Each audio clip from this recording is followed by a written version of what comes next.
Les missionnaires enseignent l'agriculture durable et les changements de mode de vie aux habitants des villages reculés de la région asiatique.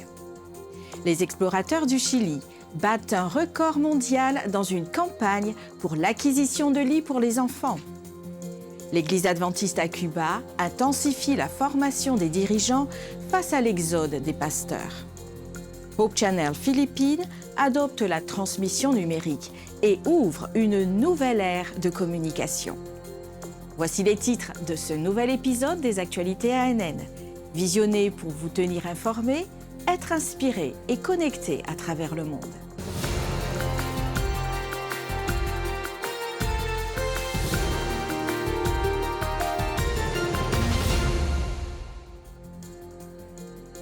Nichés dans les montagnes escarpées des Philippines se trouvent des villages reculés luttant contre l'isolement.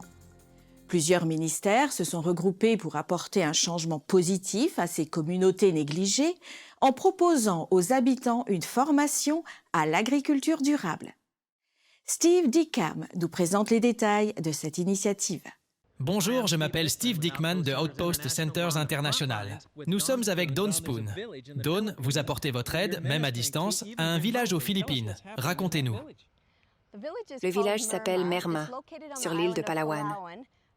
Environ 7 à 10 heures de randonnée dans les montagnes, nous devons traverser des rivières dangereuses et grimper des falaises rocheuses escarpées.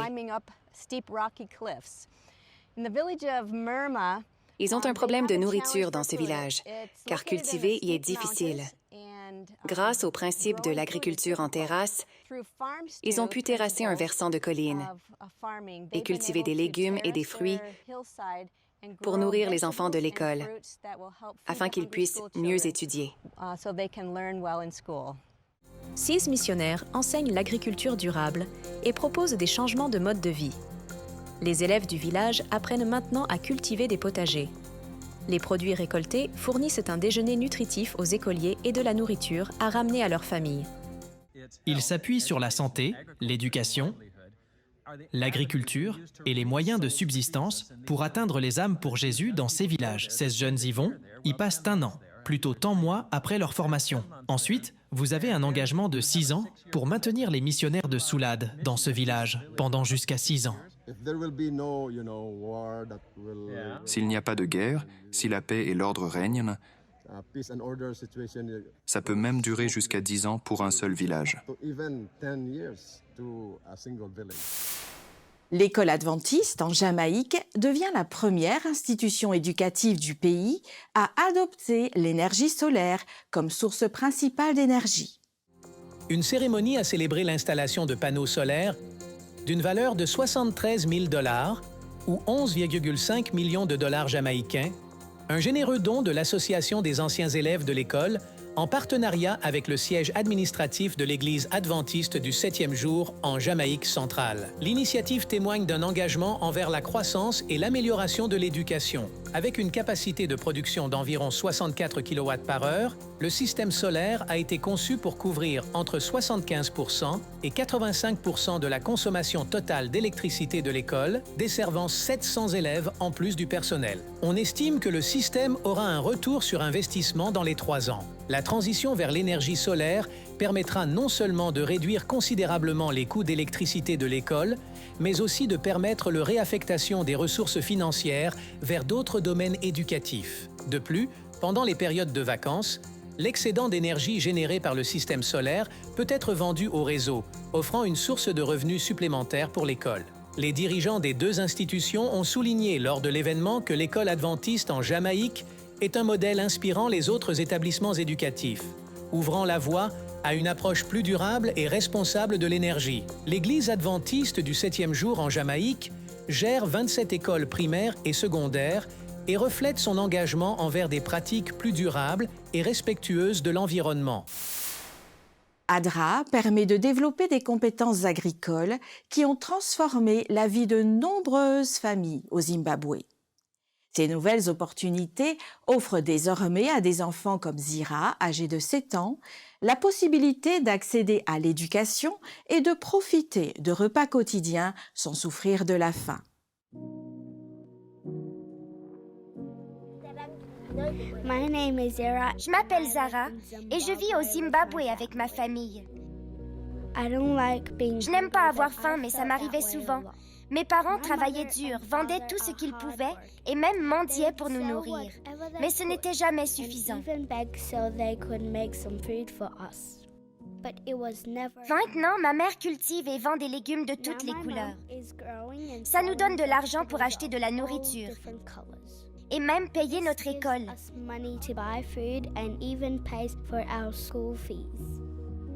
Aujourd'hui, je vais à l'école le ventre plein avec de nouveaux livres et un nouvel uniforme.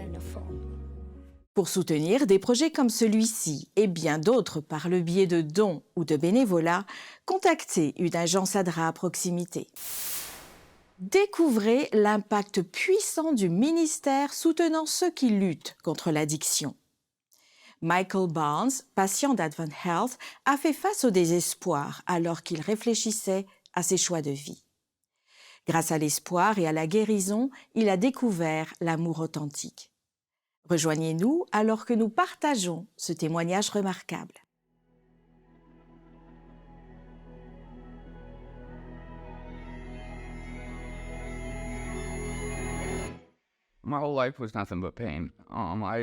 Ma vie entière n'a été que douleur.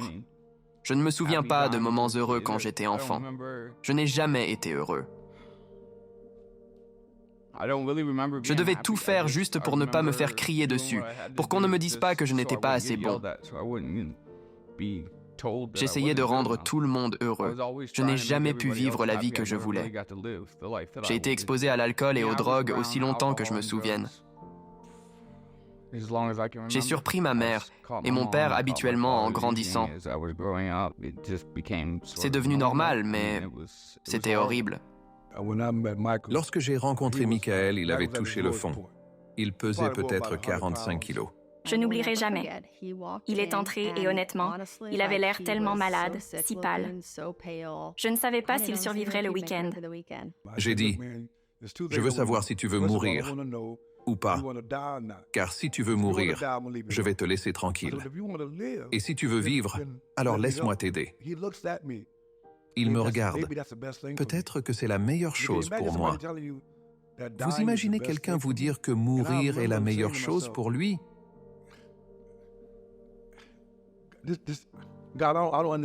Je me suis dit, je ne comprends pas ça.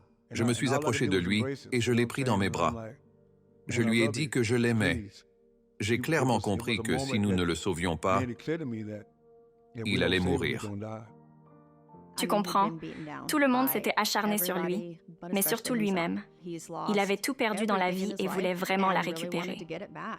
Mon parcours pour être sobre a été un calvaire d'environ 3 ans. Je suis allé en désintoxication au moins une douzaine de fois, avec plusieurs allers-retours vers les centres. Je savais que je le voulais. Je ne savais juste pas comment faire.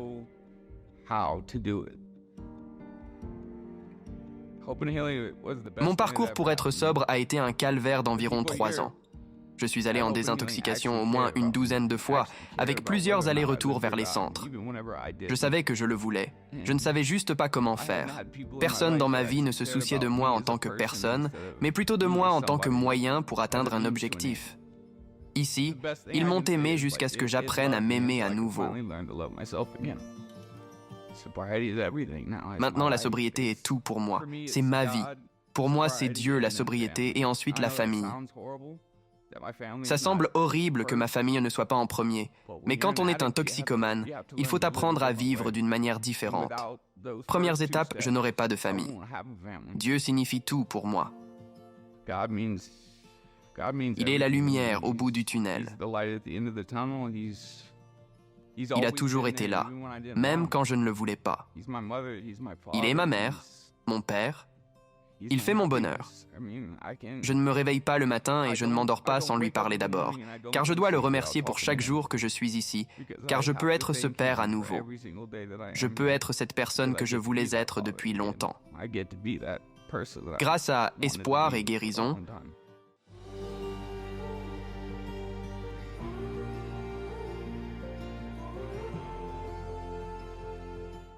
Je sais que j'ai de nouveau une chance tant que je reste sobre.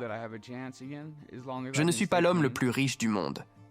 Je n'ai pas tout sur le plan matériel, mais je me sens comme l'homme le plus riche du monde. Parce que j'ai de nouveau une vie. Sans espoir et guérison, rien de tout ça ne serait possible. Hope Channel aux Philippines a atteint une étape historique en passant à la diffusion numérique, marquant le début d'une nouvelle ère dans la communication.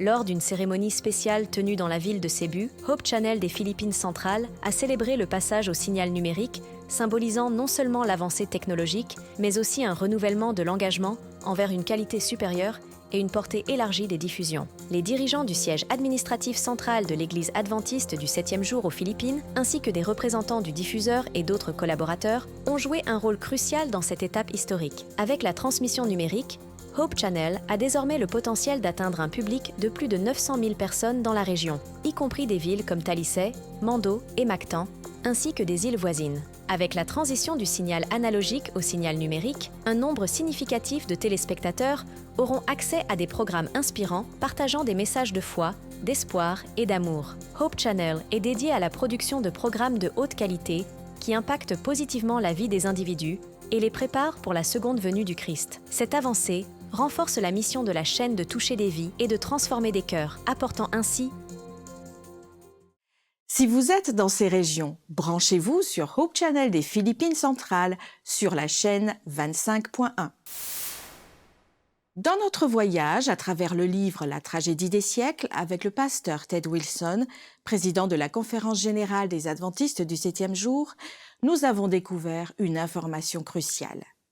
La clé pour déverrouiller le mystère de la grande déception de 1844 réside dans la compréhension de ce que la Bible enseigne sur le sanctuaire.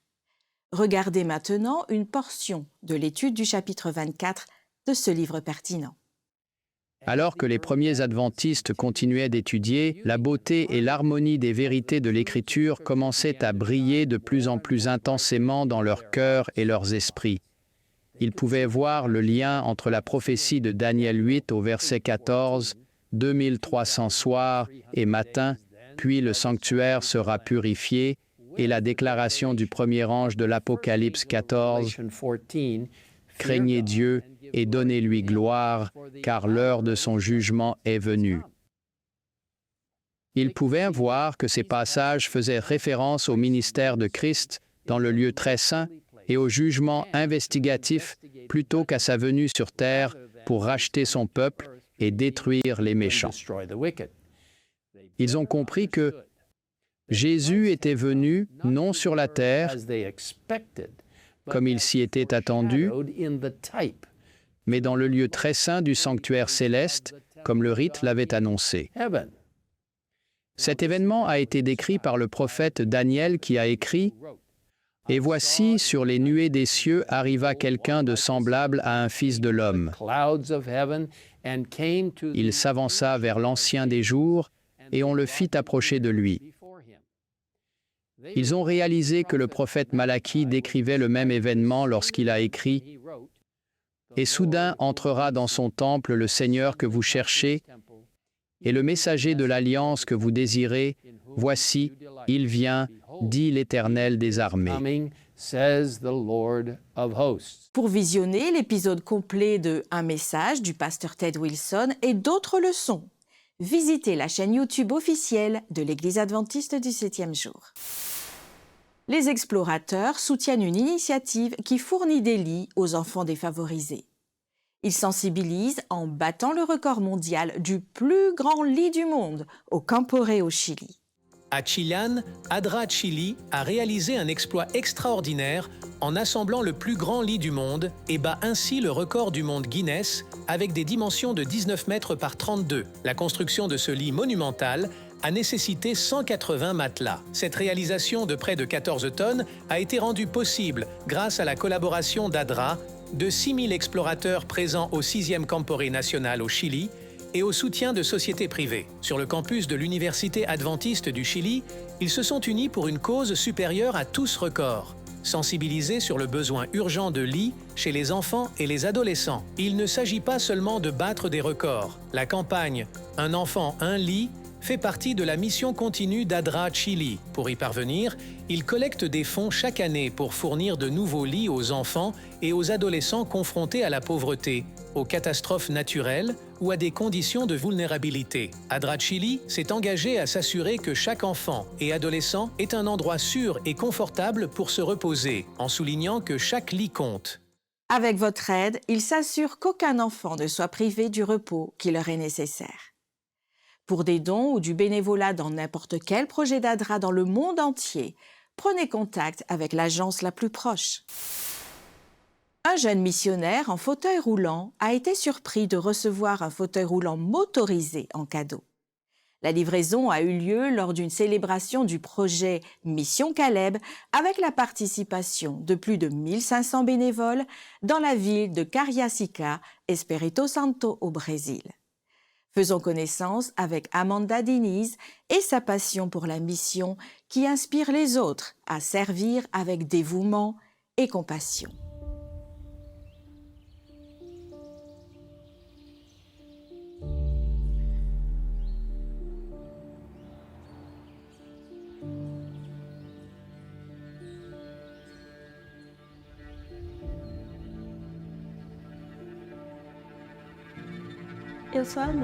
Je suis Ananda et partager mon histoire, c'est vivre la mission.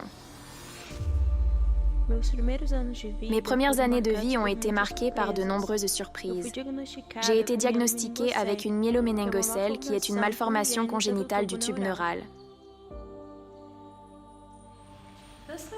Dieu sait, n'est-ce pas? Dieu savait tout. Il savait ce qu'il avait prévu pour ma vie depuis toujours. Alors il a guidé les pas.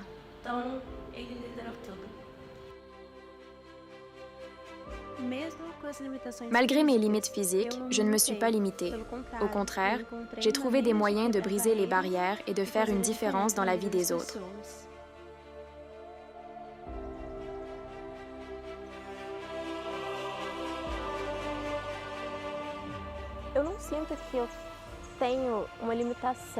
Je n'ai pas l'impression d'être limitée en fauteuil roulant.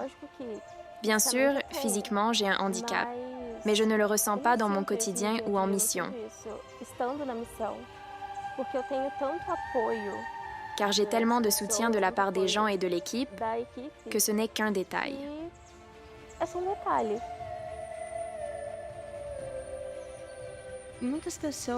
Beaucoup de gens voient un fauteuil roulant.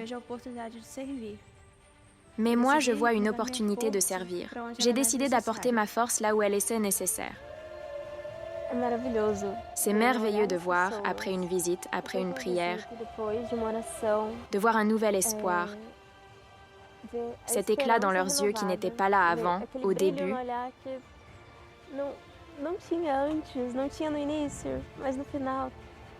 Mais à la fin vient ce sourire. C'est vraiment merveilleux. C'est une opportunité que nous avons. Car Dieu nous a appelés à voir ses résultats.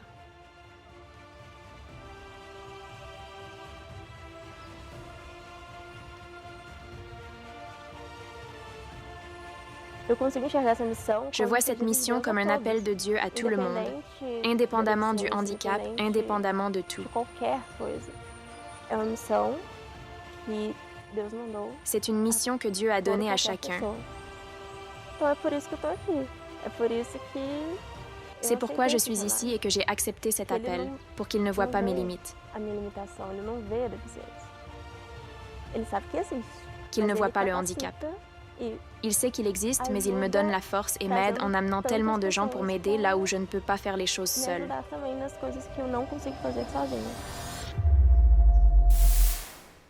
L'Église adventiste à Cuba met l'accent sur la formation des dirigeants pour compenser l'exode des pasteurs. L'Église adventiste du 7e jour à Cuba intensifie ses efforts pour former de jeunes dirigeants en réponse à l'émigration croissante des pasteurs et des dirigeants locaux ces dernières années. Entre 2021 et 2023, la crise multidimensionnelle sur l'île a accéléré le nombre d'émigrations, avec un départ total de 44 familles pastorales. Ceux-ci représentent un tiers des pasteurs dirigeant à différents niveaux. En réponse à cette crise, l'Église forme plus de 7000 jeunes à des rôles de leadership au sein des congrégations locales. Lors d'une récente formation réunissant plus de 500 jeunes dirigeants et étudiants en vue du ministère sur les campus publics, les participants ont été encouragés à voir leur séjour dans le pays comme une opportunité de servir. L'événement, dirigé par le directeur des ministères de la jeunesse de l'Union cubaine, le pasteur Ray Frometa, a souligné l'importance de faire confiance à l'intervention de Dieu. Les dirigeants de l'Église insistent sur le fait que ceux qui restent doivent se rappeler que Dieu les a équipés pour accomplir l'œuvre et ne pas penser que le pays a perdu ses meilleurs dirigeants, car le dessein de Dieu l'emportera. Un an après le tremblement de terre, ADRA continue de fournir de l'aide en Turquie et en Syrie. Les images choquent toujours et provoquent des tumultes. Cela fait 1 an que le tremblement de terre dévastateur a frappé la région orientale de la Turquie et la frontière avec la Syrie, causant des dégâts matériels généralisés et affectant des millions de vies le 6 février 2023. En réponse à cette catastrophe, l'Agence adventiste de développement et de secours a mobilisé des équipes d'urgence pour fournir une assistance immédiate. Ces équipes se sont concentrées sur la distribution d'abris, de nourriture et de soutien psychologique aux plus vulnérables, notamment les enfants, les femmes enceintes et les personnes âgées, répondant ainsi aux besoins physiques immédiats, mais aussi aux besoins émotionnels. Après les premiers efforts de secours et 12 mois d'opérations intenses dans la région, ADRA a étendu ses opérations en vue d'une reconstruction à long terme. Cela comprenait la restauration des écoles endommagées, le soutien aux petites entreprises et l'aide aux familles sans abri. Ces actions globales visent non seulement à reconstruire des structures physiques, mais aussi à renforcer les communautés affectées, offrant de l'espoir et un soutien continu pour un avenir meilleur. Nahla, une mère célibataire de 4 enfants affectés par la catastrophe, a vu sa vie changer après avoir été accueillie par ADRA et embauchée pour nettoyer l'abri où ils ont été reçus. L'histoire de Nahla, qui a trouvé de l'espoir et des opportunités grâce à ADRA, illustre l'impact positif et transformateur de ce travail constant de reconstruction basé sur l'amour et la responsabilité sociale. Au milieu des tas de débris, ADRA continue d'être un phare d'espoir et de réhabilitation pour des milliers de vies touchées par la tragédie.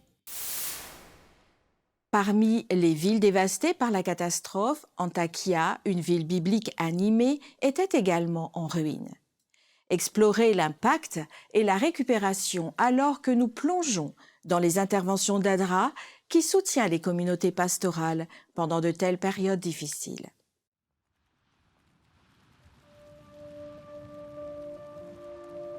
De nombreuses personnes ont perdu leur maison. Certaines personnes n'ayant pas complètement perdu leur maison ne peuvent quand même pas rentrer chez elles. En une nuit, tout a changé à Antakya. Une grande partie de la ville biblique d'Antioche a été réduite à l'état de ruine après un tremblement de terre de magnitude 7,8 qui a frappé le sud-est de la Turquie et la Syrie en février 2023. Dans des moments aussi dévastateurs, l'Agence adventiste de développement et de secours ADRA apporte son soutien aux villes, quartiers et groupes en difficulté. Ils ont besoin de tout en ce moment. Lorsque vous marchez dans les rues d'Antakya, vous voyez que tout a presque disparu. D'après ce que j'ai vu, je pense que 80% des maisons qui restent sont condamnées. Je crois que c'était 2 jours après le tremblement de terre. Nous recevions déjà des appels téléphoniques, des courriels et des SMS d'ADRA nous demandant « Comment pouvons-nous vous aider ?» Les volontaires adventistes de Turquie étaient motivés pour apporter leur aide. Quelques jours après le tremblement de terre, l'équipe expérimentée d'ADRA chargée de répondre aux catastrophes a travaillé avec des volontaires pour trouver les moyens les plus efficaces afin d'aider les victimes. L'équipe était stationnée à Adana, la ville la plus proche qui n'avait pas subi de dommages trop excessifs. Chaque jour, ils ont préparé des sacs contenant des produits de nettoyage, des produits sanitaires et de la nourriture. L'équipe a ensuite fait le trajet quotidien jusqu'à Antakya, où elle a distribué des provisions aux familles vivant sous des tentes à côté des restes de leur maison. Ils ont aidé des personnes comme Ali, dont la maison s'était partiellement effondrée mais dont la famille avait survécu. Il a expliqué à quel point il se sentait béni, car juste à côté de sa maison se trouvait un immeuble d'habitation qui s'était entièrement effondré, ne laissant que quelques survivants. Même lorsqu'elle a subi une grande perte, la communauté d'Antakya a fait preuve d'altruisme et d'hospitalité. Nous voulions aider et cet homme était prêt à nous aider. Il nous a dit « Je peux vous dire combien de familles nous avons ici. Je peux vous dire lesquelles ont le plus besoin d'aide. » Nous l'avons donc suivi et nous avons fait une distribution tente par tente. Et sa tente était la dernière. Il ne s'est donc pas mis en avant pour s'assurer qu'il recevrait. À la fin, il a insisté pour que nous nous asseyions et que nous prenions le thé ensemble. Tout le temps, il disait « Grâce à Dieu, nous avons de l'aide et nous sommes en vie. »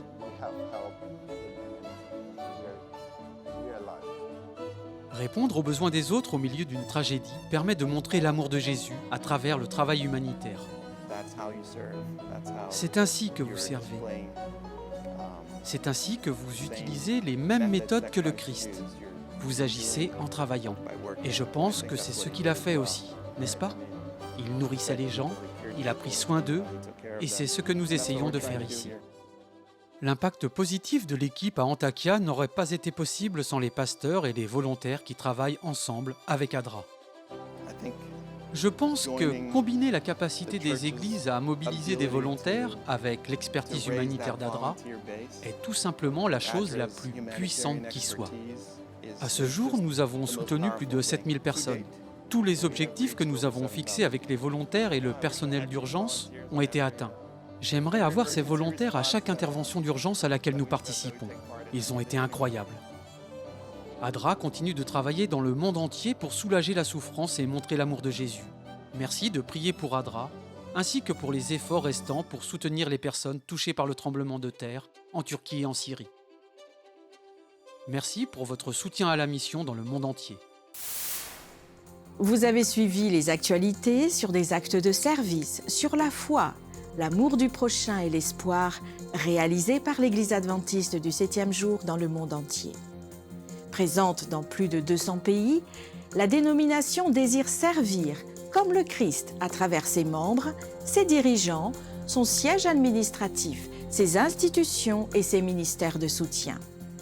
Vous pouvez accéder à d'autres bonnes nouvelles en rejoignant les chaînes officielles de l'Église adventiste du 7e jour sur YouTube, Instagram et Facebook et explorer le site web d'ANN sur adventiste.news. Partagez votre histoire de foi et laissez votre sujet de prière sur nos chaînes. Une équipe prie pour vous 24 heures sur 24. Avant de vous quitter, je vous laisse avec une excellente nouvelle tirée des psaumes 94 au verset 4. Tu me réjouis par tes œuvres, ô Éternel, et je chante avec allégresse l'ouvrage de tes mains. Étudiez la Bible quotidiennement pour découvrir d'autres merveilleuses promesses d'espoir. Si Dieu le veut, nous nous retrouverons pour la prochaine édition des Actualités ANN. Que Dieu vous bénisse.